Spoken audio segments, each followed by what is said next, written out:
Hey guys, before you listen to this episode, we just wanted to let you know that there are some sensitive subjects that come up. There is some domestic abuse and different things like that. If that is not your jam, please skip to the next episode, but we appreciate you being here.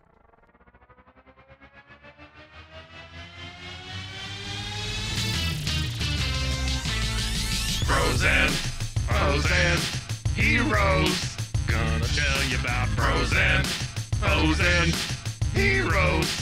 Gonna tell you about comic books, costumes, Facts, boots, and other stuff. in this week's issue, Into the Millar-Verse.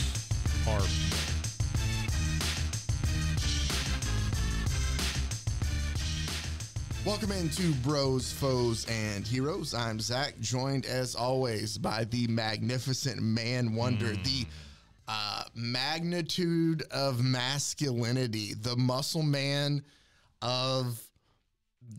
I can't think of any more M's. Yeah, I was with you until you hit that one. The muscle man? Muscle man part is Yeah. hard to, that's very hard for me to prove. Well, I mean, that's the beauty of it being a podcast, Mike. Yeah. You can just lie to him. Yeah, they used to call me the muscle in high school, but that was for different reasons. Oh, do I want to know? It's mostly because I had a muscle atrophy on me. Oh, Yeah, okay. So they would call me. I didn't know if you were like a bouncer for like some popular kid in school. No. He's like, who's that? He's the muscle. No, they said, no, that's the muscle, is the way they would say it. And that... Oh, and like, what one is it on it wasn't Mike? flattering. The muscle. it right? wasn't flattering at all. No. I gotcha. So, my... Hey, production, we're going to take a break. So we are in the month of February. Took a quick little break. We've been busy. Yeah. Busy little beavers. Well, but we had we're Road back. Con. Yeah. Then we had Sick Fest that you had at your house Yeah. exclusively. I did. I was not feeling good last week. And so we ran a couple of reruns, and we always appreciate you guys who dip in for those. Yes. You Super know, solid episodes. Yeah, we're we're working on some compilation stuff too that I think you guys will enjoy. Where we just do like all the Superman stuff we talked about, and we pulled out the good pieces. Yeah. So expect those 3-minute episodes to come out anytime now. Hey, No. if you want us to actually dive into some good stuff you're looking forward to, I will tell you that I was telling Mike earlier, I have the next couple months already planned out content-wise. And from what I understand, this is a jam-packed episode. Yeah, no, we are going to cover a lot here. I have next week episodes planned, and it's tied into this week's in a way. Okay. And I'll tell you this, I told Mason about it, about what I'm doing next week, and he just kind of stared at me and was just like, how did you get those, or why do you have those? Yeah. I think is that I'll bring Mason in real quick because I'm going to need him later when we get to the ultimates. So just, is that the best way to describe when I told you what I was doing next week? You said why and how. Yeah. So that is your That's preview good. for next week. That's great. And it's romance themed too. Oh. So you're flicking all my nibbins. well, ooh. You're welcome. Checking I like all my that. boxes, I flicking like all my that. nibbins. But I was going to say after that, we are going to dive into some really good stuff because I would like to take a look at Frank Miller and what some would say is the decline, and then maybe the back to of Frank Miller, mainly through Batman stories. And we're going to start with Dark Knight Returns. Very nice. Then what is it? Or just Dark Knight Rises again. What's the second one again? Strikes again. Thank you. Strikes Again. Strikes and then Again, and that's Master really Race. Yes. And then Master Race is the name of the third one. Yeah. And So then what about Golden Child? Is there a fourth one? That's the one with Eddie Technically, Murphy. kinda, yeah. Let me double check Right. that. Okay. But so we're going to, Is that the one with Eddie Murphy? I thought that was Golden Child? Coming to America. Golden Child's an Eddie Murphy Is that, movie. I have never heard of the It's a movie good Golden one. Child. Really? Yeah. That shows you how I popular will tell that you, movie was. I told the story to somebody the other day. Eddie Murphy has to be my first foray, I would say, into stand-up comedy. Sure. At least to where I remember laughing so hard. My dad had The red suit? This is going to show you how old I am in a bit. My dad had a collection of cassettes, and one of them was Eddie Murphy's Delirious. Raw. Oh, Raw. Everybody likes to, Delirious is everybody's, but I had Raw. Raw's better. So I remember listening to that as like an 11, 12-year-old kid. Is Raw ice cream?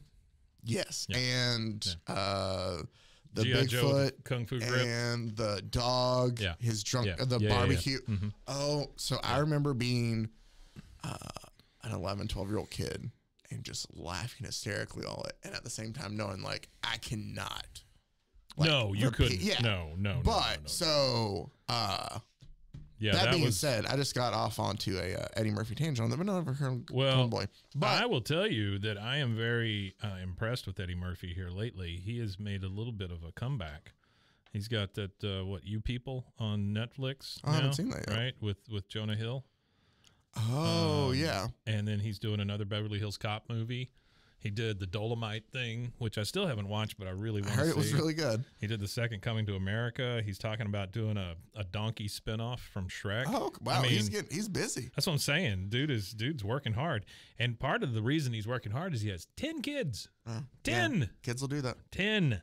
As a former kid, I can attest. As a former we kid, will do that. Sure. But so then after Frank Miller, then I want to take a look at some Alan Moore. So I think we're going to focus on with I 5 talked about women, by the way. 10 kids, 5 women. 10 total kids or 10 kids? 10 total with each? kids. Okay. 5 total women. That was almost 50 kids. Yeah, but I'm saying that is a lot of, assuming he lives in California. Yeah. A lot of alimony, a lot of child support, things like that. Yeah. So you got to work a lot. Yeah. Anyway, sorry, go ahead. He's the same business. Gonna do Alan Moore. Sure. Look at Swamp Thing. Look at Swamp Thing. I think there's a Superman story that I'd like to get into called "Whatever Happened to the Man of Tomorrow," which is really good that he wrote from early on. We're looking early. Alan Frank Moore Miller wrote it. Oh, no, Alan Moore wrote Alan Moore. it. Got it. And then we'll close it off with the one that everybody, I will tell you, it is on everybody's greatest graphic novel list of all time. It is the only graphic novel that is on at the point in time on Time's 100 greatest novels of all time, and that is Watchmen. And so we will eventually get to towards the end of March is when we will be able to do Watchmen, and we will be breaking that up into 2 parts though, because it is a total of 12 issues. It is a thick book. It is a lot to get to, but it is something that we'll go ahead and dive into. So we have a lot of great stuff coming up there. Also, I can even tease afterwards, Tower of Babel. We're going to do that then too. So I have a lot of good stuff on the horizon that we can talk about the goodness of it and still also talk about what's bad about it too. When we get to the Alan Moore Superman, can we also bring up the new James Gunn Superman with any information we have at the time? Yeah. He's writing one. Yeah. And so I would love to know. So I have something planned with that because I feel that the only thing fitting when we do that, what I'll do is I'll save it instead of after we get done with Alan Moore, we'll save the James Gunn stuff. I will do Grant Morrison's All-Star Superman. Okay. Because that is what he is basing That's the movie what he's off basing of. it on. Okay. And so that way we can look and see what. That sounds great. I just want to make sure we reference it. Oh, no, for sure. Yeah. And we can, and I wanted to, I thought about talking about it a little bit, but just, I feel like we don't know enough about all the new movies and everything. No. I clicked on some clickbait earlier today. It was like we know the first 2 stars of James Gunn's DC Empire or whatever. Well, number 1, it's Amanda Waller. Okay, got it. He confirmed it. Yeah, we knew that. Yeah. And then his brother is Weasel. Yeah. Well, shit. Okay, thanks a lot, clickbait. He's gonna be in everything. I read for 10 minutes, and I didn't know. So what I know is obviously just from things that he's put out himself on Twitter. Yeah. I know, or like pictures and things. So Superman's going to be based off, I would assume, he always sees his reading material as Grant Morrison's All-Star Superman, which of all the All-Star stuff that they did, we covered, speaking to Frank Miller and Batman, this isn't going to be our first foray into Frank Miller and Batman. It'll be the first time we've talked about something good in the Dark Knight Returns, but we covered, remember, All-Star Batman and Robin. I do remember where that. they painted everything in the green or the Green Lantern yellow. Didn't like it at all. Yeah, Batman was abusive. He locked Robin in the Batcave and made him eat rats. Nope. He was the goddamn Batman. Yes. 1 star. It's like 17 times we had to hear that. Yeah. But All-Star at the same time, All-Star Superman came out that Grant Morrison wrote that everybody loved. And, cool. So that's why he's season for that, and so we'll keep it with that. You know, something is popular with DC when it's almost 20 years old and they keep reprinting it. Yeah, that's true. Hey, just real quick, also before we get into today's fair, I did watch Wakanda last night. Black Panther, Wakanda Forever. Haven't seen it. You haven't seen it? No. Mason, have you seen it? Yeah, I saw it when it came out in theaters. What did you think, Mason? That was fun, you know. Not my favorite. I think a good send-off for Chadwick Boseman. Some stuff story-wise I wouldn't have done, but I think, you know, like overall a decent What picture. would you not have done? I don't want to get into that now. I need to watch it again. I remember liking it, not loving it. I appreciate that though. A guy who's like, I'm not gonna just fly off at the I hip. agree. As somebody who saw it last night and was on his phone an enormous amount throughout the movie, I can tell you that too many things in the movie. It's that Spider-Man 3 thing where you try to jam everybody into the same movie so that you can start a bunch of franchises or whatever. Both Spider-Man 3s, actually, but the Marvel one is a lot better. So, well, I'm talking Sam Raimi one. Yeah, okay. Well, I thought you were trying to talk about, well, technically, I guess, is that the second one? You mean Amazing Spider-Man 2 is what you're thinking about? Yeah, okay, so I guess technically it's the second one, but you are squeezing everybody in there, but so, okay. Yeah. You know, famously in Spider-Man 3, you've got Sandman, you've got Venom, you've got the Green Goblin, you've got Hobgoblin, you've got, I mean, everybody's in this damn thing, right? It's the Night of 1,000 Stars kind of thing, and none of it works. Sandman, anyway, in this one, no spoilers, but I'm going to tell you exactly what happens. I think I know what you're going to say, Mike. Well, you've got Wakanda, then you've got Namor. And you got Riri. All the stuff that goes with Namor, and then you got Ironheart. Yeah. All of it together. That's too many things. Yeah. There's too many things to focus on. So are we setting up something with Namor? And the entire, I think so. They haven't confirmed because remember, he's still owned by Universal. Oh, and the entire thing was basically a tribute to Chadwick Boseman, which is great. But the thing I couldn't get over, and this is going to sound super harsh when I say it, well, why didn't you just go with Michael B. Jordan? You'd still be making Black Panther movies. Like, he shows up in this flashback thing. Because he was killed in the first one. I know.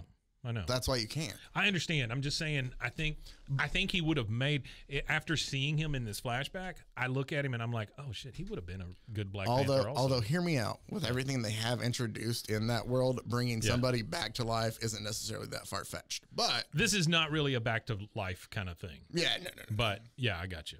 Yeah, that is the one thing I was afraid of, is that at some point we would see Chadwick Boseman. Am I saying that correctly? Chadwick Boseman. I would see him in CGI, and I'm just like, oh, fuck that. I think Disney knew better. That's one of the things Disney knew better than to do that, because if they did that, no one would have liked that. Yeah. You can get away with it if someone's estate signed off on it, or like if I just don't care. I don't want like that. They were already filming and they just had to find a way to send them off. It's like me trying to watch the live action Lion King. I can't. I don't want to. I don't care. Or that all CGI one or whatever. Yeah, I just can't. I don't. Everything. It was different than what happened in Rise of Skywalker with Carrie Fisher, because she died while they were filming that. Well, and plus they were making a Mary Poppins movie in space, and so she had to float. Anyway, I don't know. Mary Poppins in space. I just feel like. Remember, that's Last Jedi, Mike. But yes, I know what you're saying. Whatever, man. They all meld together at this point. I don't really care anymore. But the issue is any of those CGI people. It's the same deal with Blue Water Smurfs. What's it called? Avatar. It's the same thing with them. I can't look at them and think they have a soul. Like, there's nothing behind those dead computerized eyes. Oh, man. All right. So I think we've done a good job of running off any new listeners we would have gotten in our just rambling of 8 minutes. But I don't even know how long it is, I'm guessing. So what I was going to do is I explained it a little bit, and I'm not going to dive fully into this. The topic of today's issue changed from what it was going to be. I thought I'd have a look into hey, who do I think would be the worst Valentine in the comic book universe? Let's focus on somebody everybody knows. I always think of memes. It's not all of, but I think of memes of Reed Richards just kind of seeming jerkish. And then obviously there's a infamous panel that I remember from Avengers 212, I believe. I could be off on my numbering. Anyway, it's when Hank Pym is Yellow Jacket, which is a whole thing in itself. Sure. And he accidentally strikes his wife. Well, I'll put accidentally nicely. And he's kind of been branded since then of being just like, wife beater, terrible kind of guy. Hank Pym, always the punching bag of the Marvel Universe, it felt like up until that time. Because the story behind that is he was with the Avengers as this Yellow Jacket, and Hank Pym and the rest of the Avengers are fighting. I don't even remember who the villain was. It's some woman. She has magic, but she's surrendered, and Hank Pym accidentally shoots her with one of his lasers in her back, And the other Avengers are like, hey, she surrendered. You're an asshole for shooting her after she surrendered. You're essentially kicked off the Avengers. Granted, there's a lot more to this. I'm giving you the TLDR version of it. Yeah. To make it all work. Yeah. He also made a little thing called Ultron. He did. Hank Pym did make Ultron. Not Tony Stark, as people think in the Marvel universe. So Hank Pym has done a lot of just terrible things Tony in general. Stark with one of those tiny little watch hammers making it. No. Tiny little watch hammers? You know the little tiny watch hammers? No. I mean, don't they use tiny hammers on watches? I mean, I assume that everything's tiny on watches. Anyway, so Sorry. no. So Hank Pym throw it completely off. comes the up rails. with a plan that he is going to build these robots to attack the Avengers headquarters and make it essentially to where he can defeat them and prove his worth to the Justice League. Yeah. His wife, Wasp. Wait. To the Justice League. Sorry, to the Avengers. It all. Look who got caught with their pants down. Hank Pym. So, no, I guess I should say also, I'm just kidding. Everybody knows that Hank Pym and Janet Van Dyke are married for a lot of, comics throughout Ant-Man and Wasp. That. Sure. That's even something that's in, I mean, obviously names are different, but the original Wasp and Hank Pym are even in the MCU together. Everybody knows the dice are loaded, too. That's true. But that is not Hank's first wife. Hank actually was married before Janet and to a Hungarian woman who they went back to honeymoon over in Hungary, and he was worried about them being there. And she told him that, no, don't worry about it. I'm married to an American now. My father works for an American company. And lo and behold, that didn't work. And they killed his wife and they blew up the factory his father-in-law worked at. And that's part of the reason why he felt the need to fight crime. So it was already strike number one if you want it to be a love interest of any sort with Hank Pym, because you're probably going to die. But then it was strike number two because he's also abusive. And I was like, it's easily Hank Pym. Like, Ant-Man's got to be. Then I came across the Ultimates. Okay. The best way to describe this before I get into it, and Mason, help me just at least fill in the explanation of the Ultimates as a whole if I miss anything here. I don't remember the year exactly, but at the time, Marvel kind of wanted to create a point for new readers to jump in. And so they created this Ultimate Universe. So there was Ultimate Spider-Man, like everybody had like an Ultimate title. The Ultimates in this Ultimate Universe is essentially the Avengers. The Avengers are called the Ultimates. Correct? I'm correct so far on all this, right? Yeah, they wanted something, like you said, for new people, and something they didn't want to name it the Avengers again because Avengers is still ongoing on the shelves. Exactly. So they want to be able to continue the continuity that they have, but also start a new place. If you've never read comics before and in a place to jump in, just start with the Ultimates. So the Ultimate Universe is known for a lot of things. The Ultimates, I feel like in general, with what we're about to cover and some couple other things, are really well known, especially then Ultimatum, kind of, which was to close it all out. But there's no doubt in my mind that Hank Pym is easily the worst hero, in a sense. If you could even call him that. If you can call him that, based off this comic, who is tied into our feature presentation in a way, because the first volume of Ultimates was written by a little guy by the name of Mark Miller. Oh, yeah. Either way, however you want to say it, it's right both ways. Very popular. Millar. If you've seen Miller. Kick-Ass, Yep, Kingsman. Kick-Ass, Kingsman. We've talked about Nemesis. Kick-Ass. We're going to get into Nemesis Reloaded after the break, so very well known. Stick around. Before you get started, Zach, just for everybody listening, the Ultimate Universe began in 2000 exact with Ultimate Spider-Man. Ultimates, first issue came out in January 29th of 2002. So there we literally go. the early 2000s. Early 2000s we're looking at here. And now a word from the American Cancer Society. So, what we have here is the depiction of one of the worst things I've ever seen a hero do in any comic. And it made me go from, hey, we'll make a whole episode about Hank Pym, because another thing I didn't even touch on is when Hank Pym's a scientist, messed around with Pym particles, messed around with some other kind of chemicals. He creates an alter ego that convinces himself that he's killed himself. It's a whole big thing. And he becomes Yellow Jacket instead of Ant-Man. Anyway, he kidnaps. Okay, give me 1 second. Yeah, okay? I'm telling you, it's comics, Mike. That's why I'm just trying to gloss through some of it. It's Chinatown, Jake. So I'm Spoiler alert. I'm just asking this question. Hank Pym Yes. is Ant-Man as we know it in the Marvel universe. No. Okay. Hank Pym is the old dude that used to be in every movie. If you watch the movies, Hank Pym is Michael Douglas. Michael Douglas. Thank you from Romancing the Bone. Yes. The Stone? Oh, Stone. I'm sorry. It was a different movie I watched. There is a with Chandler's mom. There is a porn version of it called Romancing the Bone. Oh. Okay, so I'm just making sure that I'm keeping all of this clear in my head. Let me clear this up. He is the original scientist that messed with the Pym particles. Yes. He's the one that introduces the quantum realm. Yes, I realize that I have not done a good explanation of this. No. Here's the thing.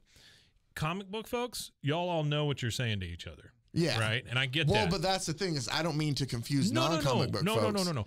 That's why I'm clearing this up because I am representing the 7 people out there that are listening that really want to know. I got you. Wait, who is which? So Hank Pym. Plus, the Pym continuity is just a mess. Too, yeah, so. And that's what I'm gathering from this, right? It's all. So what's the guy's name who's Ant-Man now? Scott Lang. No, Paul Rudd. Yeah, Scott Lang is. He's the actual Ant-Man now. There's also Eric O'Grady is one, but Eric O'Grady just likes to sit on people's showers and scheme on people.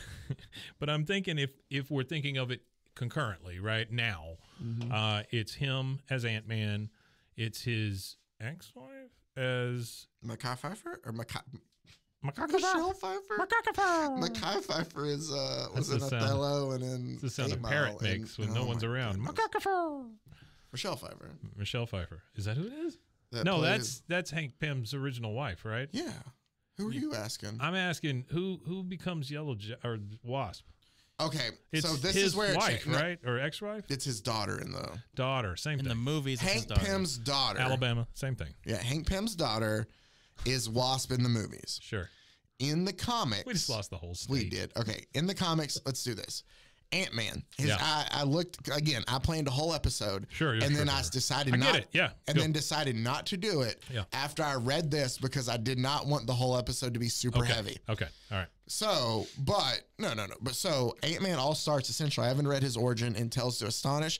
Hank Pym is a scientist. He creates this liquid that shrinks things. He's able to shrink at desk. His logical thought is, next thing I have to do is obviously just test it on a human. He shrinks himself. Now known as Mountain Dew. Yeah. He, doesn't know what to do. He's attacked by ants, but one ant helps fight the other ones off. He rides this ant up to his laboratory, is able to get his regrowth serum, and he's like, nope, never mind. I'm done with this. So that's his origin story. So it's Honey, I Shrunk the Kids 2. But Electric Boogaloo, yes. With superheroes. Yes. Okay. So that's Ant-Man's origin. Then he creates a helmet so he can talk to them. And he creates Pym particles later that help him able to grow big. Right. Get in and out of this transition. Another thing you need to know. He learns his just body. in case you don't know. Right. In some instances. Goes to a lot of health classes. Yes. When he's small, Ant-Man. When he's very big, not Ant-Man anymore. He's Big Man. He's Giant Man. Giant Man. Giant Man. Okay. I was so far off with Big Man. But that is why this says Giant Man versus the Wasp. Oh. Because when he's big, he's known as Giant Man. When he's small, he's known as Ant-Man. Just wait. Well, we're not there yet. So. Okay. Yeah. Just conjures up some bad images in my head. It's not. It's okay. not. All right. Let's go. Just throw them out of the way because it's going to be worse. So, we know, though, that the Hank Pym character, unfortunately, I can tell you, though, that is this Marvel. as bad as Peter Parker given what's-her-face cancer? Yeah. It's way worse. Right. It's worse. Okay. All right. And this is a hero, by the way, in this universe. Sure. But before I do that, Ant-Man, the slap that happened, like, Janet shows the rest of the Avengers, and they for sure kick him out. After all of this, right? Because he admits his plan of like, I was just trying to get back in the Avengers. And this is Hank Pym. This is Hank Pym still. Got it. Sure. We're just focusing on on Michael Douglas. Yep. Michael Douglas is the asshole in all this. I appreciate not actual Michael Douglas, just theoretical Michael Douglas in our story. Though most characters he plays are assholes. That is true. So maybe, But and the funny thing about that is well, I say the funny thing is Jim Shooter, who was the writer at the time, who ended up later becoming the head of Marvel, wrote in a blog post a while back on his website that when he was writing it, he had it that he threw his arms up in frustration at something else. She had gone into like comfort him, and it was supposed to be a complete accident. Yeah. He's like, the guy who wrote, or who was the artist at the time, was taught that you always go for the emotion that gets the strongest reaction. So reading his instructions of that, he thought, no, it meant more if he. Yeah. So it wasn't even supposed to be like that, but it branded Hank Pym that. And I will say that even though it wasn't supposed to be, it led to how he's depicted some in here. Okay. But let's get into, so the Ultimates is the Avengers in the Ultimate Universe. Okay. This is early 2000s. This is Mark Millar writing this story. What we have is what we've seen up to this point. And this is where I'm going to need Mason to help me out, because I focus mainly on the Ant-Man / Giant Man stuff in this. Giant Man. But I know that they're attempting to put the group together, I guess, in some. Yeah, the first 6 issues are them recruiting everybody. It starts with Ultimate Iron Man, which Ultimate Iron Man is a full-on drunk. Yes. They recruit Hank Pym and his girlfriend Janet Van Dyne, who is secretly a mutant in this continuity. It's not her shrinking. It's she actually and we'll get into that part too. Okay. Yes. Okay. In Ultimate Universe, mutants have it really bad. Yeah. And then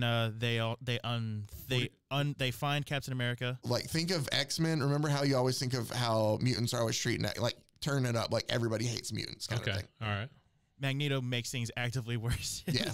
And then they also try to recruit Thor, who in this first volume of Ultimates, it's a toss-up whether or not, because they were trying to modernize everything, they toss it up whether or not Thor is actually like the god of thunder or just a really strong guy with a hammer. Gotcha. And then they have Bruce Banner, the Hulk, where this Ultimate version of the Hulk is they keep him gray, and they really play on the aspect of he can't control it. When he turns angry, he does become Gray Hulk, but Hulk is really, really stupid and really, really violent.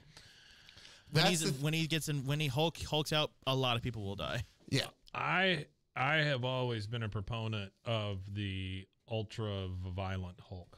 Also, Thor is an quote unquote eco-terrorist. That is true. Oh, okay. All right. I'm with you there. I like that. And we know that if you want the smart Hulk. If you want violence, though, Mark Millar's your guy. You're going to get that. All right, let's go. We're about to see. So that is essentially how the team is. There's a giant battle in New York that they have to capture. Gray Hulk has kind of gone crazy, and they have to capture him and kind of limit the damage that's being done there. 300 people die. Yeah, 300. He humiliates Ant-Man there. Okay. Or as Giant Man, not Ant-Man, remember, big. As Giant Man, Hulk easily takes care of him. Yeah. There's, for some reason, Janet is we will say Hank has always been a jealous type too. And Janet, when she doesn't feel like she's getting attention, a lot of writers have written her to be a flirt in a lot of ways. Oh, okay. All right. That's to know there too. Okay. So he's humiliated. They eventually capture Hulk, all that. The team is... This looks very much like an 80s movie poster on the front. It does. Yeah. I'm going to skip through the story part because we're here just to focus on Ant-Man. But I'll at least let you kind of see this is pictures of them and the rebuild of, you know, all the aftermath of the battle that they've had. By the way. It's... Oh, and it has the Samuel L. Jackson... The Ultimate Universe is where Sam Jackson Nick Fury originated. Gotcha. Yes. Okay. They actually, a funny thing, in the issues prior, there's a moment where they're talking about who would they be cast as if they got movies, and Black Nick Fury says he would love to be played by Sam Jackson. Oh, really? That actually happens. I will bring it to you next time I see. That is cool. Paul and I have always talked about that. Buddy Paul, you know Paul. Paul. Oh, what's his name? The David Hasselhoff, Nick Fury TV movie made the people like, next time we do that, we're changing it to make sure David Hasselhoff never plays another one of our characters again, kind of thing. Yeah. So, but what do you, and by the way, just real quick take. What do y'all think of Julia Louis-Dreyfus in the MCU? I think she's cool. Is she? Yeah, she's Carmen de Valentine. She's been showing up. She showed up at the end of Black Widow. She showed up in Falcon Winter Soldier. See, I'm so far behind, but no, I don't mind. I like her as an actress. She's gonna be in Thunderbolts, and she was also in Wakanda Forever. Yeah, she's Thunderbolts. She's cool. gonna be their new like human villain, I think. So she's so ambiguous. Like, is she bad? Is she good? Is she mostly bad? Is she mostly good? You know what I mean? I mean, she's very good at playing. Now back to the comic. Tony. And I'm trying to think who it's and all. Now it's from Tony and Steve and Thor are all there for dinner. Okay. Yeah. And they've invited Hank and Janet. Okay. So I'm just going to read and then just show you the panels. Please do. We're at Hank and Janet Pym's place. They're married in this. I hate how excited I am for this. Janet said, I'm not going to do voices on this, though. Okay. Janet says, oh, for God's sakes. Oh, Hank. for God's sakes. I thought you said you weren't, I don't need to read this part verbatim, but she essentially, I thought you said that you weren't going to work tonight and we could kind of go out. Sure. Like, we've been invited out, let's go. Yeah. And he's like, man, to be honest, I think I'm just going to skip it. I don't want to go to Stark's place. I told, Nick Fury that I talked to him later about my Ant-Man helmet and stuff. Like, I just want to finish this up. His ego is very bruised. Yes, very bruised from the fight. Okay. And from looking small. Okay. So, yeah. And she's just like, come on, Hank, that's hardly an emergency. Like, you need some time off. You're trying to make up for the way things panned out against the Hulk. Like, don't worry about it. You're just being silly. You were amazing back there. You're really brave. Just like, and he tells her not to patronize him. He's like, why do you always do that when you know it drives me absolutely nuts? And she says, aren't you at least going to tell me I look nice? She's wearing a nice little purple dress. Okay. And he says, you don't want me to tell you what you look like. Are the push-up bra and high heels for Roger's benefit or for Tony Stark's, by the way? Oh, my. And she says, don't be horrible. To which he replies, well, what do you expect? There's a picture of you with the tongue down Captain America's throat in every newspaper in the world. You've turned me into a laughingstock. He says, he wouldn't be flirting with you if he knew what you really were. I'll tell you that for nothing. And she's like, what does that mean? And he goes, well, for one, or she goes, oh, let me see. Asian, 5'3", I cannot read. A molecular freaking biologist. And he goes, no, you're a mutant, you idiot. Then he tells her, this is just rough. it is. Yeah. He goes, I wonder if he'd still have the hots for you if he saw you eating caterpillars and beetles or hiding in your little larval nest when all the mutant hysteria was going on a while back.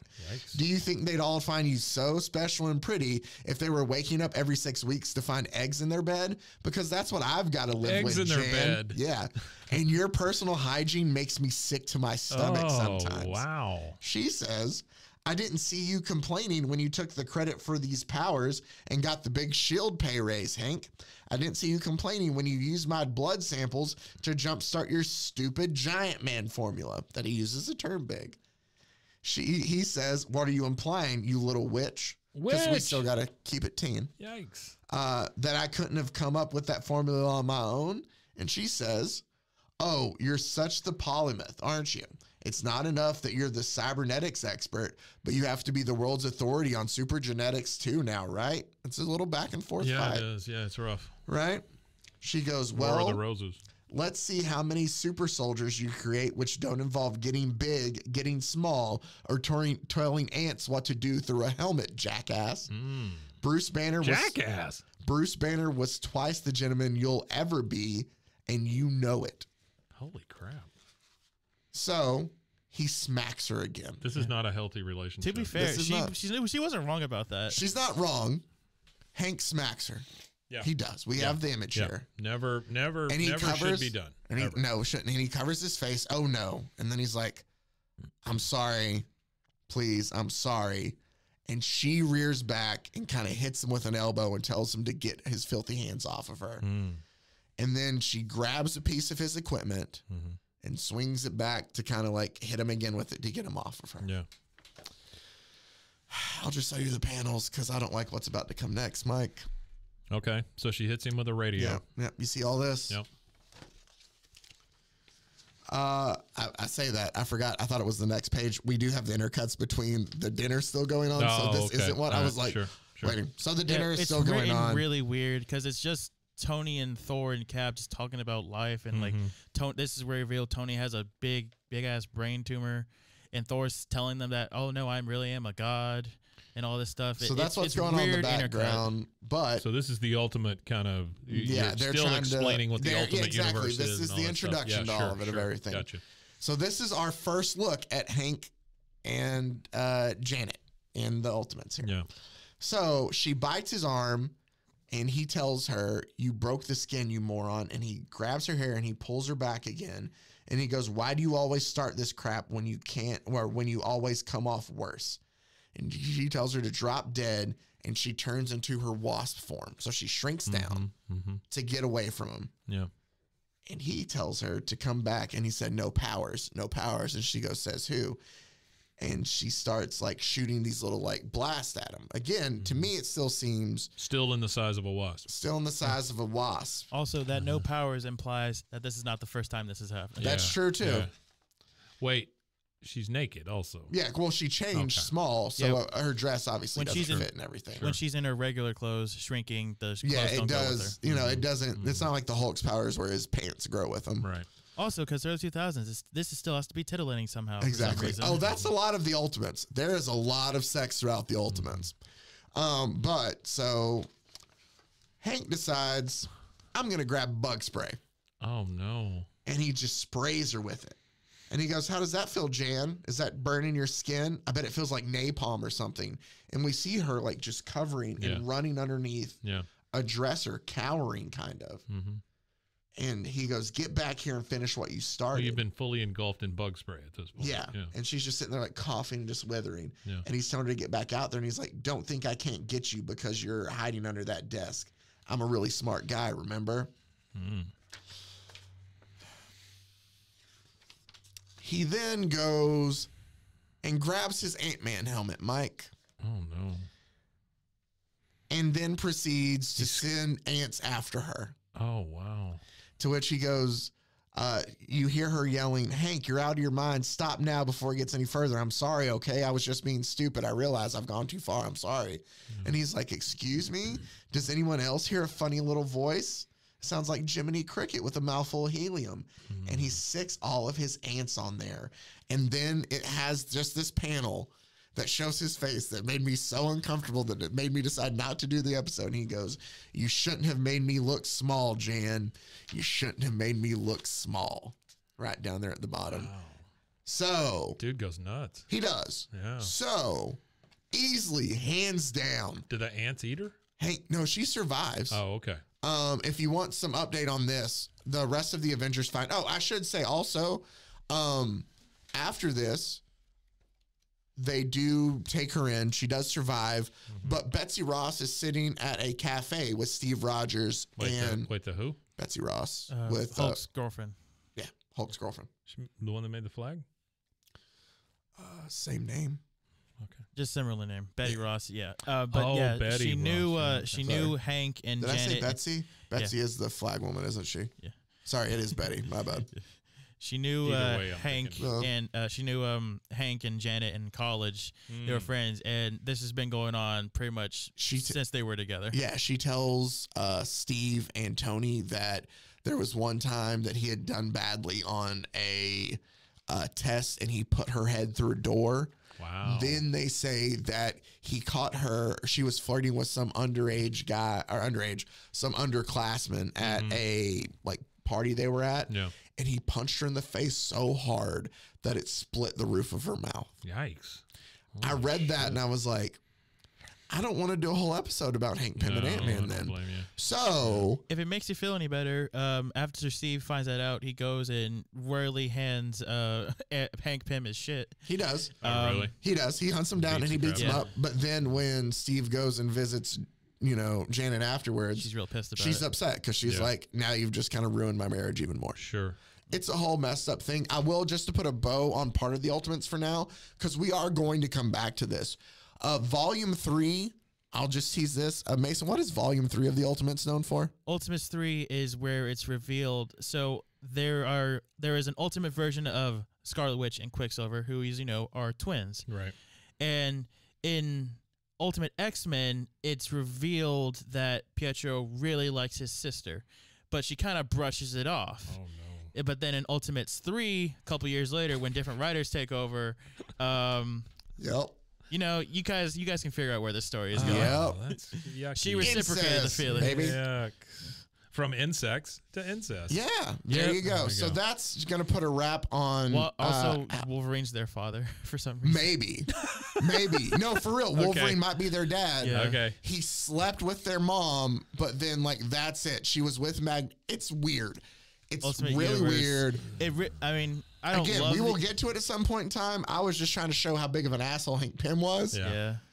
And he doesn't really get any better. No, and that's the thing is the thing that's weird to me about that is in comics is you can have a character that other people it's a shared character in a way, which is really weird about comics, but also really cool, is because you have different writers at different times. Yeah. So certain runs are great, certain runs are bad. Sure. But then sometimes you have runs back to back that just grow the character and make it so great. But it's just.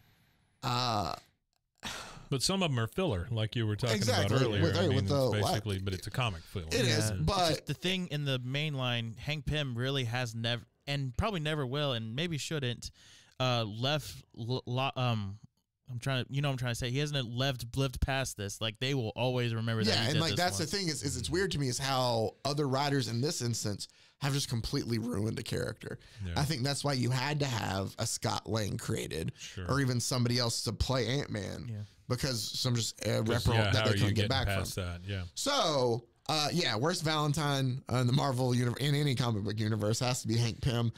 Never date him if you have the chance, but we're gonna take that break. Oh, I have one worst example. Who's the worst example? Purple Man. From Jessica Jones? Yeah. Okay. I tried to stay away from villains. I was gonna stick with heroes, just because. But no, that's solid. Purple Man beats it. What's his deal? Do you remember? I don't know who Purple Man is. Mind control. Mind control. Okay. Yeah. And he does weird stuff. Yeah. With his mind control. Yeah. When you do weird stuff with mind control. Oh yeah. I think now is the perfect time. We'll take a break, come back, and cover the first Speaking issue of mind control of Nemesis. Time for some ads. Please listen to our subliminal messages and not so subliminal messages here.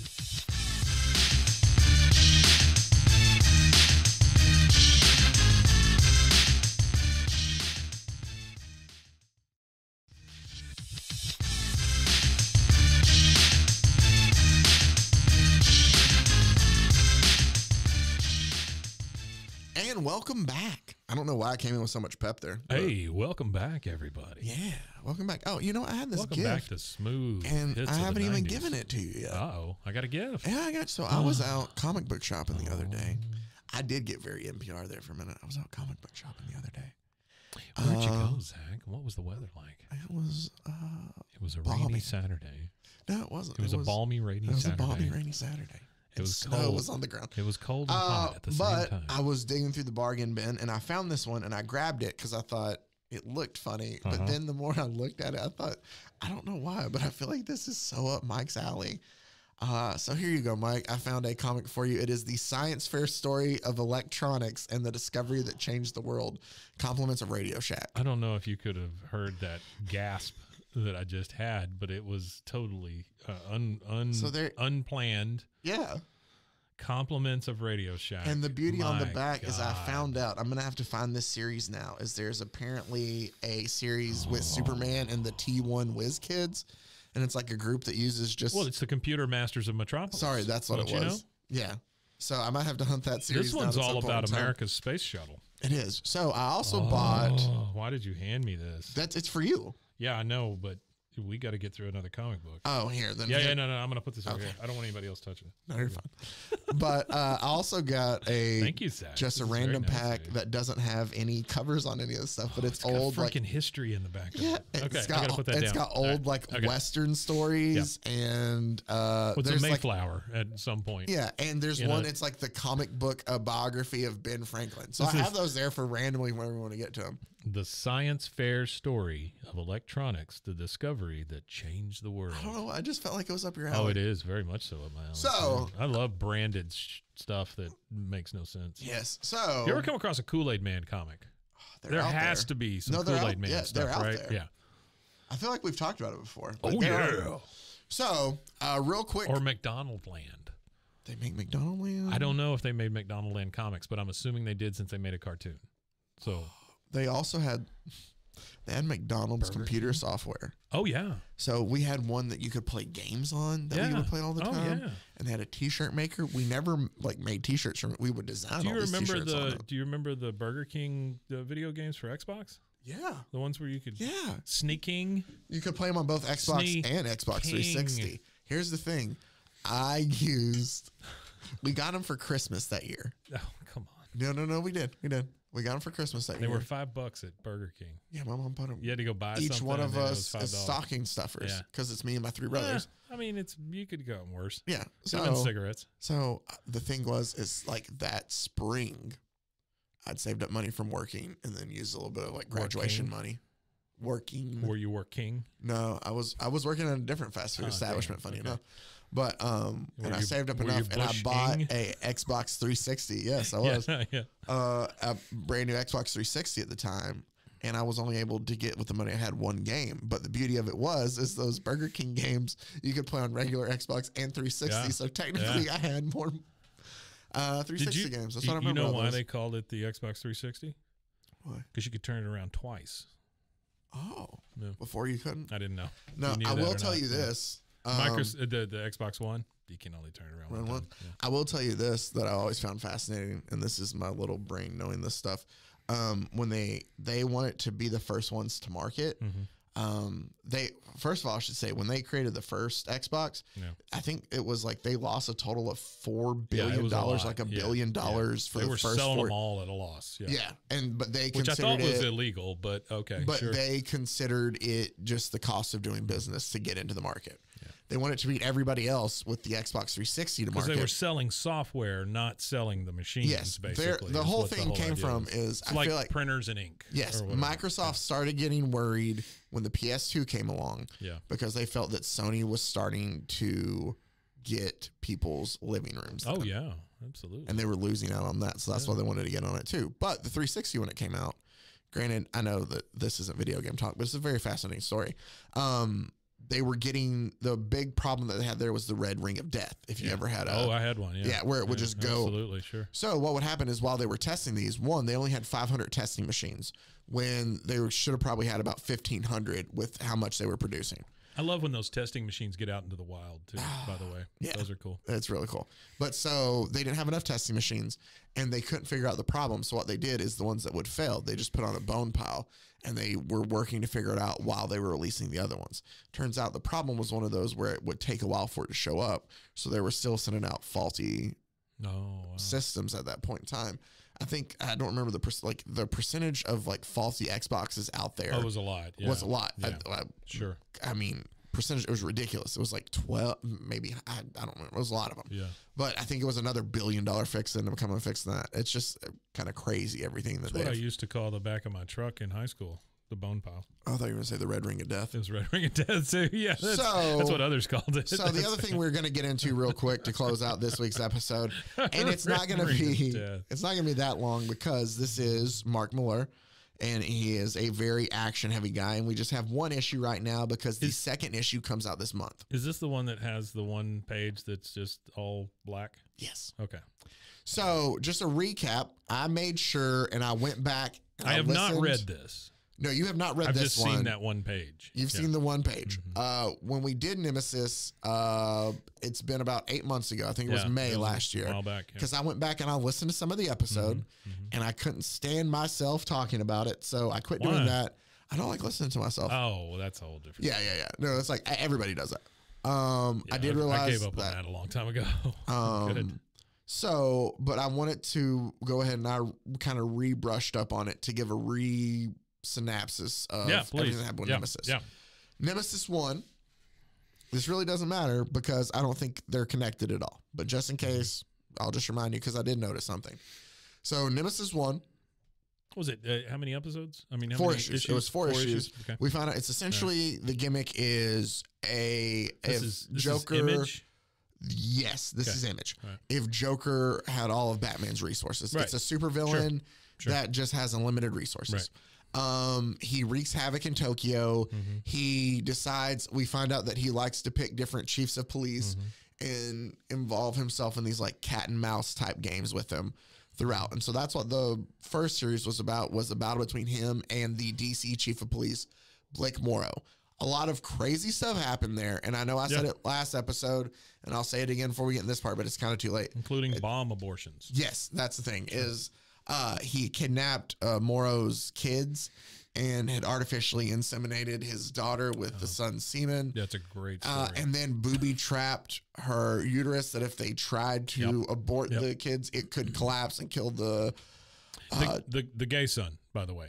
Yeah, the gay son. You had to throw that in there too. Have to throw that in there. Let's not forget, Mark Millar also loves to do stuff. I feel to do shocking stuff just for the sake of shock, and it's not always great. Yeah.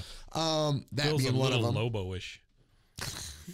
Little bit. Yeah. I think he's gotten a lot. He's not as visceral about it. In This, really? I will stuff. say, Really? I will say, just rereading the previous Nemesis and then reading this, while there is similar, and I have to wait to see how the rest of the series plays out. Yes. It doesn't seem like it's as, I don't want to, grotesque for just being grotesque to this point. Yeah, Well, that like makes sense. like I read his Prodigy series. It still has some of the like, oh, this is disturbing, but like that doesn't overrun the whole comic. Prodigy or his Space Bandits was pretty tame too. Space Bandits. I still feel like that, like a lot of this, and Nemesis, even rereading the original, and now before we get into Reloaded, is there's a lot of like wink and nods of like playing up tropes of other, mainly kind of like Batman stories in a way. It feels like that's kind of what this is. I feel like with this you have to though. Yeah. So, and I get it, and some of it's funny, and some of it just feels like it's a bit too on the nose or a bit too much. Sure. In the previous ones, but so we have that. There's also a point where he is pretending to be like this. Matthew Anderson is his name, and he's like the kid of this family that Detective Morrow bust up, and so it's supposed to be this whole revenge story. But then we find out that no, he wasn't really that guy. He was just some rich asshole who was bored. Yeah, And that he was kills- the part that really killed me. And Morrow kills Nemesis at the end. We got to the only end of for this whole him- thing, and it was just such Only a letdown. for him Yeah. to go on vacation with his wife, and you Yeah. get to see like Yeah. he's finally made it through all the crap that Nemesis put him through. He killed Nemesis. He and his wife are on vacation with their sons there and their son's boyfriend. Their daughter's there with the 3 triplets that she gave birth to that they adopted. But ridiculous. still, it's kind of like they're trying to be a good, happy family. They're on vacation to get away from everything. And the series closes with a note being delivered to them while they're having dinner, basically telling them like, you know, I'm really proud of what all you did, of, you know, keeping the kids, of stepping aside and, you know, letting all your political gain kind of go away and focusing more on your family and like all this stuff. And he basically tells him that I run this company that creates these supervillains. Right. And so we find out that there is no connection at all to any of it. He gets a letter from this guy who runs the company of supervillains. And he apparently is like, you know, hey, I'm glad you kept, you know, all the yada, yada, yada. Just tell your family, anybody you love, to stay away from LA. And that's how it closes. Oh, we're never going to target you again. All that kind of stuff. Yeah, you didn't really stop anything, but you're safe. Yeah, but you're safe. Then goes and he's delivered like the most expensive bottle of wine there. And he asks him like, is the guy here who delivered it? And he's like, that's the funny thing. That bottle and that letter has been there since I've been here. And that was 10 years ago. Which going back and thinking about it, and I didn't listen to the end of our episode, I find it very strange that he knew that she was going to have triplets 10 years ago. Yeah, that's Like there's a lot of things that don't necessarily make sense, their continuity. Yeah. But it was a great story to tell with just not a satisfying payoff at all. Yeah. But I still think we had fun going over the book. So I thought, obviously, when they finally announced that they were going to do Nemesis Reloaded, we would have to do it. Why wouldn't we? I was going to wait and do it all once it came out together. But I figured that with the tie-in to next week's issue, because I'll go ahead and let you know right now. I told you we have something romance planned, and I kind of teased it a bit. Mark Millar's the writer for the romance comic next week. Oh, too. nice. So Wait, are we? When are we getting? Okay, are these the ones with the real people on the front of them? That's what I thought. Okay, Yes. all right. yes, yes, Okay. it is. Okay, I remember. You Yeah, do. Yeah, I you saved pulled- it until yeah, now. those are Oh, I great. feel so creepy. They're in my car right now, and I pray that nobody breaks in because they're going to see that and be like, "I don't want anything," because the covers are creepy. This is clearly a pervert. Yeah, exactly. That's what every. Why? That's what every. You know, serial I'm not killer going to has get a into it problem too much because I feel like we're going to talk about it enough next week when we get into it. But for some reason, they decided to do real photos on the covers, but still. So let's get into current Mark Millar, a different artist this time. It is now Jorge Jiménez, who is this artist. Still looks great. He's honestly, I love him more than Steve McNiven, but that's just I like his art better. He's done a lot of Batman recently. He did some Justice League issues, and he did he started doing this. I guess just Miller just gave him a really good deal. Yeah. But Well, he's really good. It is. And I will say that I tend to agree with Mason on that. Like, I like the art a little bit more in this. Yeah. Not to say McNiven's art was bad. Like, the art to me has never been the problem in the series at all. It was the writing. But The another art great, was beautiful in the first series. Yeah, the cover that I wanted, I was a little late getting to my local comic book shop, and there's one that he's sitting on like swords, Game of Thrones style. They didn't have that variant, so I ended up going with the Joker mask smile though, which is still great. He's smeared blood all across his white face to make him look like the Joker. He looks basically. exactly like it is. We open though, and we get a picture as soon as we open of Mr. Mark Millar himself. Is it Miller or Millar? Both. Okay. I double check. Like, I called him. Here's the thing. He's a Last Millar episode, Miller. I called him Millar the whole time. Yeah. Because I see it and I think of Kevin Millar, who he played for the called Red you. Sox. He called me and he was like, Zach, no. And he called me and was like, Zach, I can't do a Scottish accent. I'm not going to try to. Zach, So, stop doing this. so Is that it? I did look up. I was like, am I saying it right? And I saw a tweet from him where he was like, both pronunciations are correct, kind of in a way. Willie Depends on the- each area. So whatever you want to call him. Willie He makes the enough money. groundskeeper? He doesn't care. He doesn't care. Is it Willie the groundskeeper? Is that the accent you were looking for? Kind of, but I feel like that was offensive. You wee little. Nah, he's much Comic more book soft spoken. Yeah, he is a lot more soft spoken. You wee little comic book reader. A little bit more. And talk about Sonic. He really likes talking about the Sonic comics he did. I love So- me a Sonic He's more like I cheeseburger. like writing comic books. Yeah, there you go. Basically that. Sonic like the America's drive-thru? No, like No, the Blue the Hedgehog. gotta go fast. Yeah. For real? Yeah, Yes. no, I say that facetiously. He did not like writing those. He wrote a bunch of Sonic the He Hedgehog had to do, like, comics? sometimes you got to do what you got to do to get work. Well, okay, great. Until you get that movie from your creator thing, you gotta Yeah. take what you can get. Wow, okay. Yeah. And then sometimes you can still, I mean, I blew a lot of, and I love Alan Moore, but let's also not forget he did decide to write a book about like fairy tale characters and their weird sex lives too. So Yeah, he did everybody has things out there. Sure. He also believes in magic, which is each his own. Someone should But start. he's a great storyteller. Someone should start like a Debatable. what? You don't like Alan Moore? No, I like him. I don't love him like everyone else does. Fair enough. Somebody Fair should enough. start That's like the a- beauty about comics, though, too. Comic book version of OnlyFans. What the fuck Like- did you just say? A comic book version of OnlyFans, like where you could have these sexy, they're always wanting It's to called Tumblr. Well, Yeah, no, like well, use that's a whole different artists thing. to But like do sexy commissions. I don't know. Because I feel like I that's feel like probably there's a thing some- That's a already. thing. I feel like there's something there that's not mined. I know, but I feel like I would be It's called Rule 34, Mike. yeah. It's anything that is out there. There is porn of it. Yeah. But I feel like that's a thing. Like, I mean, I would I feel feel like weird somebody of needs like, to hey, harness it, right? Yeah, but I would feel weird of being like, Unless hey, harnesses can you aren't your draw me a thing. picture of this? Like, that just seems kind of weird of like typing out what I would want. Yeah. And like, what if I want it to be super descriptive? That'd be even weird. Like, I was just hey, thinking like superhero make feet. sure that I'd be, never mind. I Yeah? almost gave away too much about myself. What? Superman's feet pics.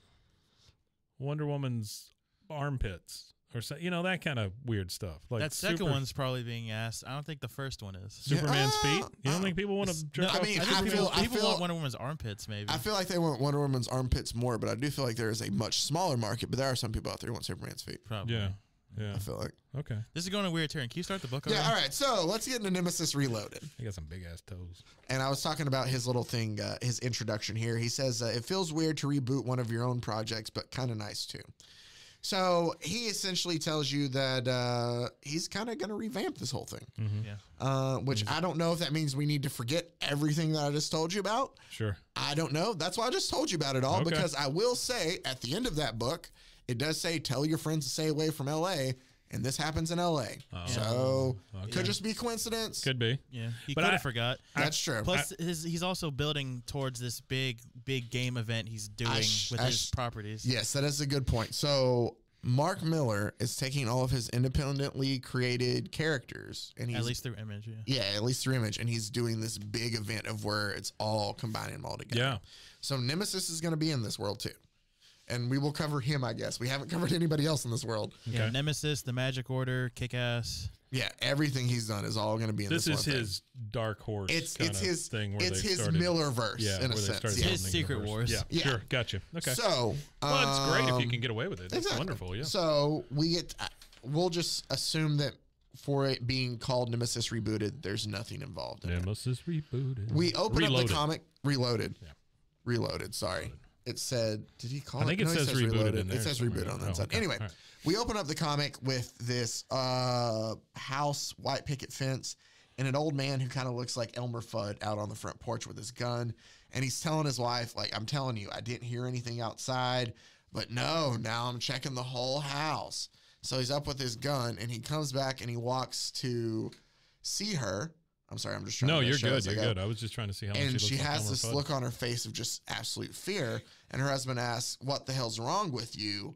And her eyes just giant, and she just tells him he's under the bed. Oh. And we see that Nemesis is under the bed.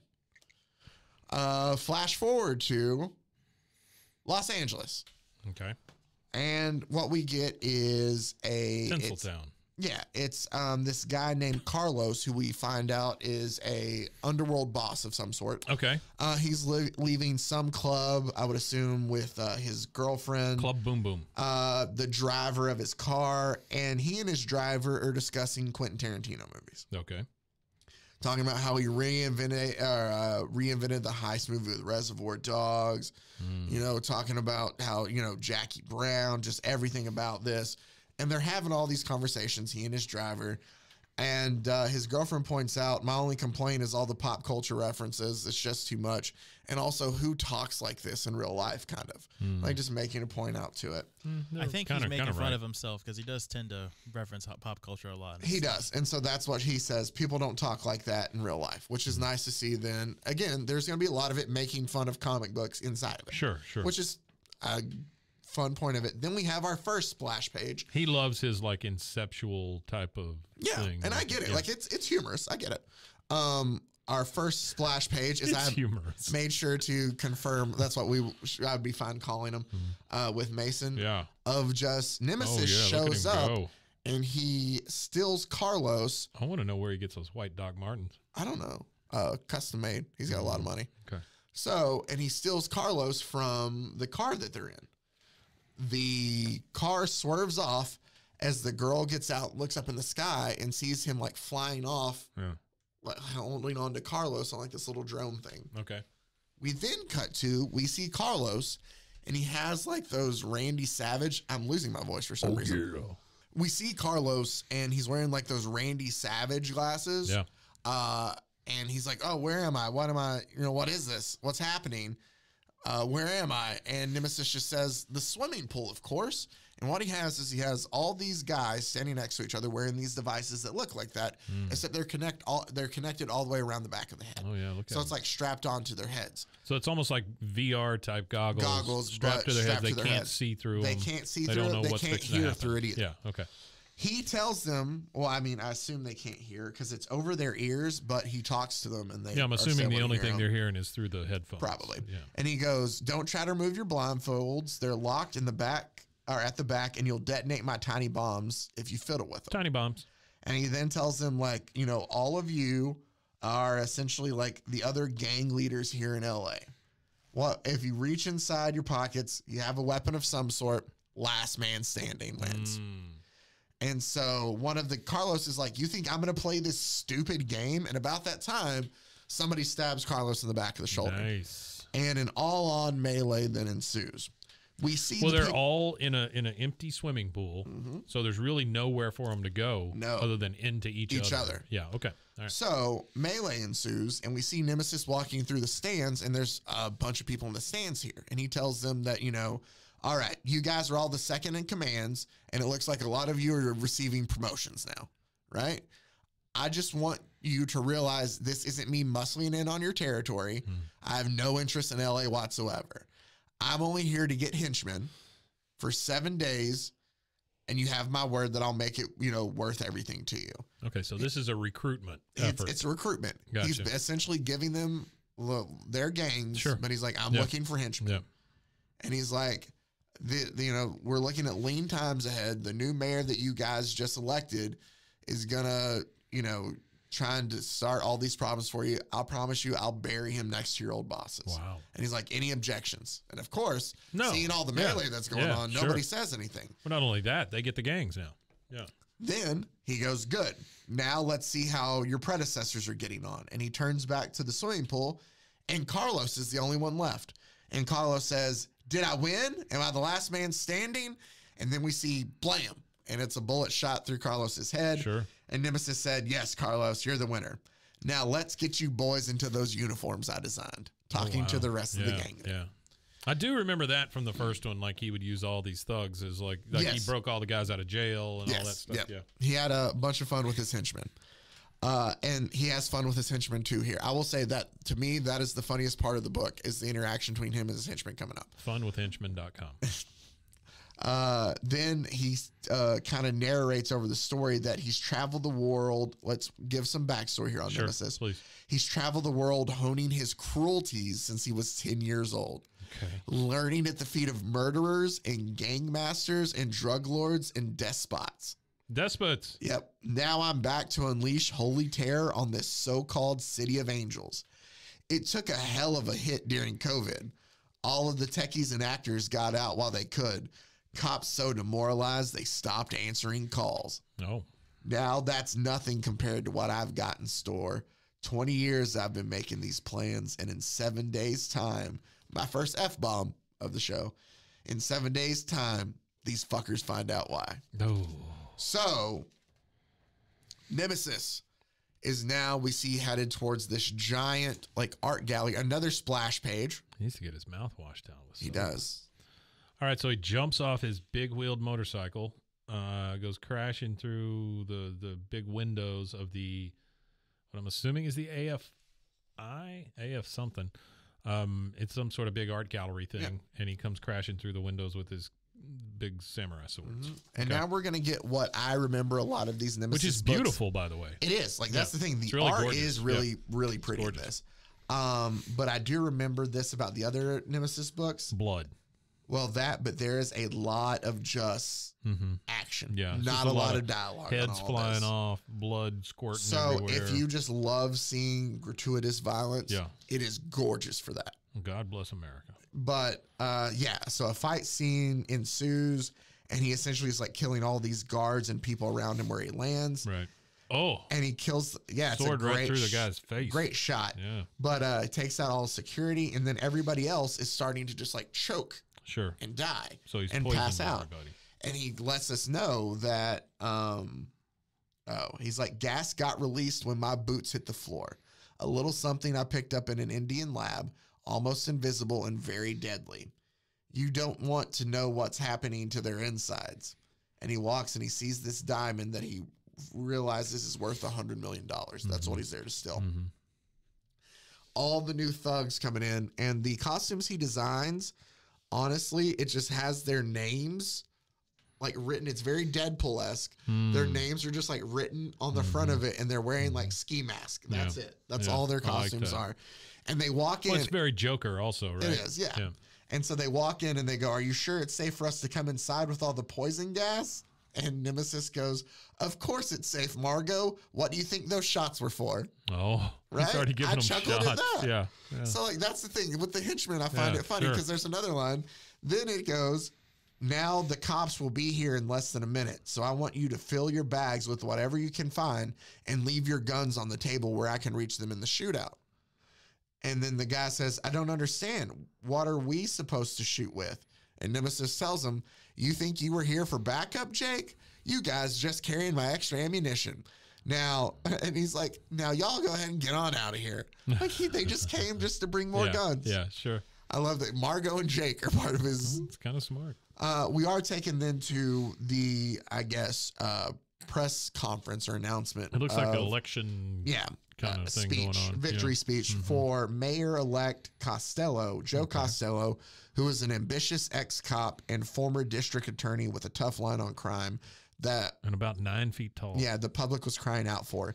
He was elected last night with a huge majority and a promise to put 2,000 extra police on the streets. Wow. Okay. So... He didn't say dead or alive. Nope.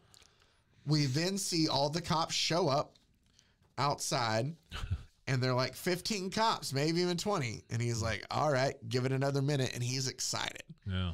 But we all know that Nemesis loves as much violence as possible. We're cut back to Costello's speech, and he's like, where's Wendy Gomez? I would like to see my new chief of police up here with me, kind of like introducing her to everybody. Sure. Oh, she appears just drop hung out of a helicopter. Oh, my gosh. Wow. So... Yeah, that's not good. And somebody just screams shit. Then we get Mike's favorite page. It's my favorite panel. This is a high art at its finest right here. The entire page is black. It is an all black page, and at the bottom it just says, "Hello, children." In like a little speech bubble. And a little speech bubble. Yeah. But how expensive do you think this page was to print? It's pretty expensive, right? honestly, yeah. So I get what they did here with the lights off kind of thing, because that's what it's supposed to represent. Because then what happens is he pops up on like TVs and oh yeah, he's in the middle of a screens stadium. in the city. Yeah. And I will just read to you, because this is what we close out with, is his speech on our first issue here. Great. So this is Nemesis. "Hello, children. Don't worry. There's nothing to be afraid of. If I wanted you dead, you'd be choking on your guts right now. You don't know me, but I've got such a plan for this place, and in 7 days' time, everything will be clear. Only one thing stands in the way of my scheme, and it's all these extra cops on the streets. So I pulled $100 million heist this evening." He essentially tells them, the diamond heist that I pulled, I'm going to use. I have a lot of money now from it, $100 million. Also, vaccinations aren't real. And he's the like, planet is the flat. proceeds of which I'm going to use to kind of help out and share with the little people here. Okay. He's given kind of his Robin Hood speech. We get a scene of him outside the building. All the cops are kind of turned over. Cop cars are turned over. They're on fire. And he's standing there while two of his henchmen are just like live streaming him, holding a gun to a cop's head there. And it's also being broadcast live at the mayor's thing there too. And he goes, "Are you listening out there? Because this is quite an offer. I'm putting a bounty on the head of every police officer in this city." Oh my. And this is the art we get. Oh wow. Yeah. Again, it's gorgeous. That is a art. lot, man. That is, it's beautiful art. You see some people reacting to what they're seeing on TV down in the corner. You see the big melee with all the stuff overturned and all the fire. You see him shoot the guy through the head. Wow, that is a lot to go on one page, especially after an entirely black page. But it's done really well. Yeah, it's really well. And then we see, like, it looks essentially supposed to be a TikTok video. And he says, "I'll pay you 10 grand for every dead cop." Oh my gosh. And that is how the story ends. Or not the story, but issue and there's a whole one lot ends. of likes and hearts and shit Yeah, a lot like of that cops coming are up about from to the bottom die. of the screen. Yeah. So Wow. that is issue one of Nemesis. I'm actually like excited for the next one. Zach, Reloaded. I just gotta say one thing. Yep. I don't know if you bought. Did you buy more than one copy of that? No, just Because you were absolutely abusing that book. Yeah, this okay, entire okay. time. It was driving me crazy. I know. Here's the thing is, and a lot of comic book fans will hate me for that. Unless it's a book that's like my favorite. Yeah. If I know I'm just going to read it a lot and do that, I usually just buy the one. Like, I don't see myself keeping Nemesis. That's fair. I doubt no one's gonna ever want to resell this. Now, there's things that I have some, and it's not even just because they're These good. are all Mark Millar stuff that's coming out? Yes, Wow. he's got the, Okay. he's Sorry, building go for. No, ahead. no, you're fine. If we tell you his backlog, you'd go crazy. Yeah. But he I have one. I can't remember. It's Captain America 481, maybe. Maybe in the 460s. It's somewhere in the 400s. And it's just a random ass Captain America issue where he's like fighting. Dang it, he pretends to look like Crossbones. It's like some intergalactic wrestling thing. It's a terrible story, but I have it bagged and boarded because it's one of like the first comic books I have. So I have like, things like that where I'll keep them like, but I mean, I figured I was going to flip through that. Mike was going to flip through that. Like, yeah, he's got Nightclub coming up. Though I have issue 1 and 2 of Nightclub too. What? That's we're both reading it. It's decent so far. Yeah. The Magic Order 4. Yeah, which looks three volumes of that. It looks very anime-ish. It's not. It's semi, but it's Magic Order. It's basically magic people. Do you see what I'm saying? Like when you look at the profiles of these people, it looks very anime-ish, right? Like this guy, especially with the cigarette hanging out of his mouth. And potentially. Listen, anime guy. I'm like that for. I only have like 2 or 3 books that I will never let anybody touch. One is. The Bible. Have you ever read Secret Wars? The Hickman Assad Ribic? Yeah.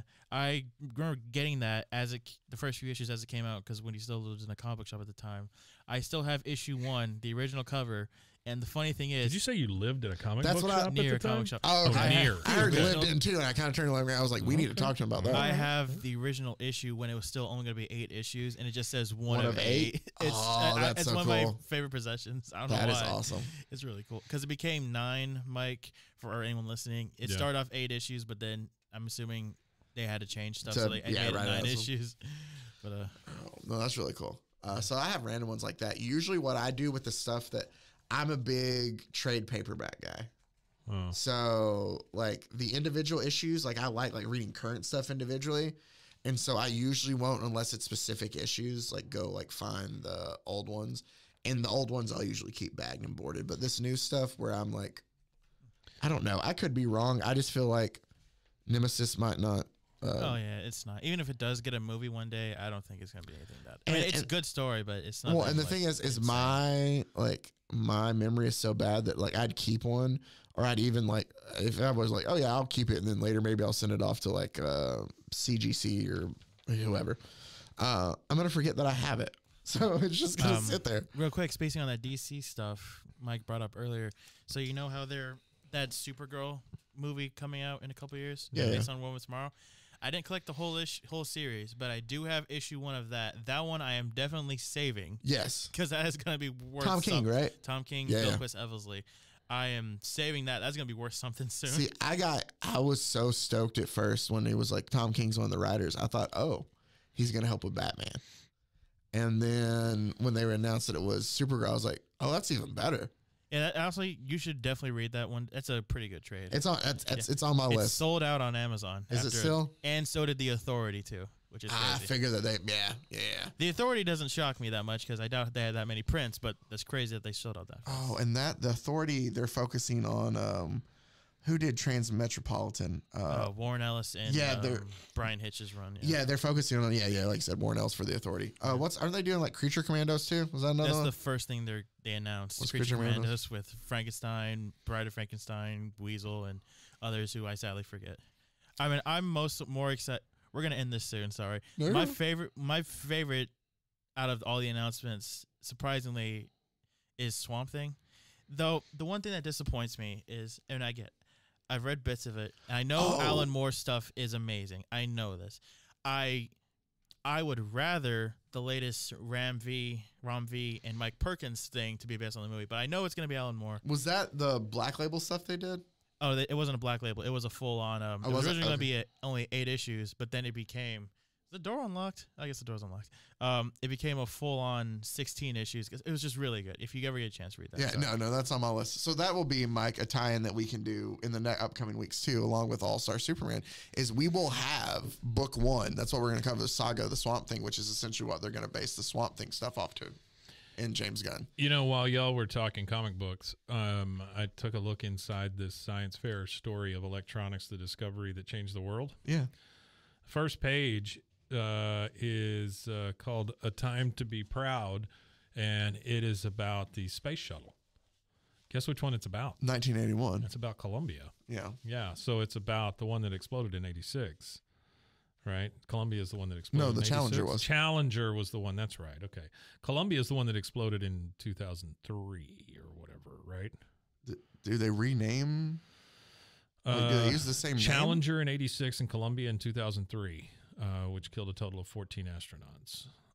So that one eventually? So what's crazy is this comic book. So I'm sorry, this is going to get a little heavy, but what's crazy is this is from... This whole episode's been heavy. Fall, winter 81 to spring 82, right? And they're talking about Columbia. And Columbia is the one that blew up in 2003. So... what we're looking at here is 21 years later. So this was in a comic book, and then 21 years later, the same ship blew up. 21 years we used this thing. Yeah. That was probably too many years. Yeah, you would. That's all I'm saying. You would think that we would switch stuff out. Yeah. I feel like we would make advancements enough too to where you would need to in 20 years. This is fascinating. I'm gonna. Oh, see, I know. I'm gonna pour into. I know you're an electronics guy. That's why I had to. Oh, that's not what it is. It's the fact that it's a branded comic book that we can now look back on with rose-colored glasses, and see. Well, that's why I'm really eager to dive into Ben Franklin's documentary comic. Those are There's some old. I've really wanted to do. Something that's never been said. No, those words. There's something that I've really wanted to do on this show, and I feel like you and I are the only ones who would enjoy it. Yeah. But they have old history comics that I want to, like, they were printing like history stories in it that I want to print out and read and just talk about how like off they are from stuff. Can we not do those as like radio plays kind of thing? I mean, we probably get actual people to come in and do the voices. Well, we might be able to. Did you know that soon many telephones will have a picture phone so you can see as well as hear the person you're talking to? Well, they were kind of. This, honestly, in 1981, that's pretty far ahead. Yeah. All right, I'm going to go ahead and close this bad boy out always. Then they tell you about D batteries that you can buy at Radio Shack. So. Yeah, but there's no batteries. So, as always, thanks for taking the time out to listen. And next week we have, I'll just go ahead and tell you the name of it because it's going to bring a lot of trouble is what we're going to do next week. I feel creepy having the comics in my car, even though they're prints of them, because they decided to go with live action models for the cover. And the guy who wrote this super violent Nemesis and also Hank Pym beating the mess out of his wife and being a complete a-hole is also the guy that Marvel thought, hey, we want to revamp romance comics. You write our first one. Neat. And so that's what we're looking at next week for Valentine's Day with a nice little twist into the Marvel universe. So you want to make sure to go ahead and stick around for that.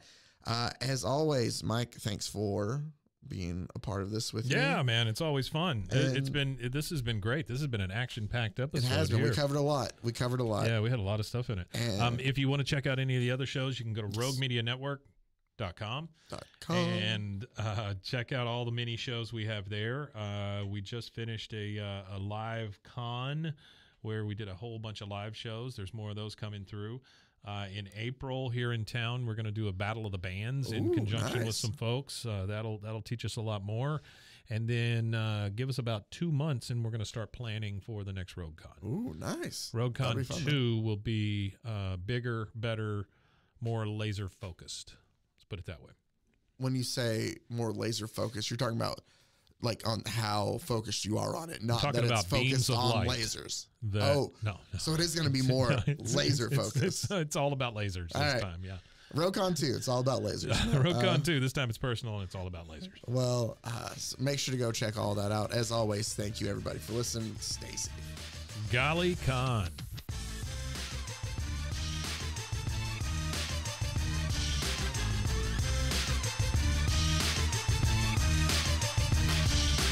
Pros and heroes. Gonna tell you about pros and heroes. Gonna tell you about.